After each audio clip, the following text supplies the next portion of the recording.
أيها الناس، لماذا فضلت هذه العشر بهذه الفضيلة العظيمة؟ لأنها اجتمعت فيها أمور كثيرة، منها أنها في شهر حرام، وأنها في عبادة جليلة تقع فيها وهو الحج. لم تجتمع 4 عبادات من أمهات العبادات إلا في 10 ذي الحجة، اجتمع فيها الصلاة واجتمع فيها الحج ومعها الصيام.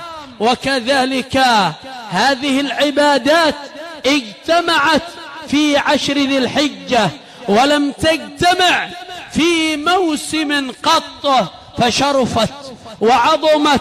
فما أنت فاضل إلا بطاعتك لله، وما شرف المكان إلا في فضل الله سبحانه كالحرم وغيره.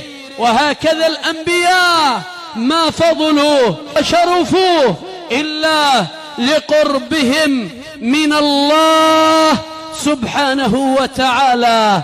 ولذلك يقول شيخ الإسلام ابن تيمية رحمه الله تعالى أن أيام العشر من ذي الحجة أفضل من أيام العشر الأخيرة من رمضان، وكذلك ليالي العشر الأخيرة من رمضان أفضل من ليالي 10 ذي الحجة.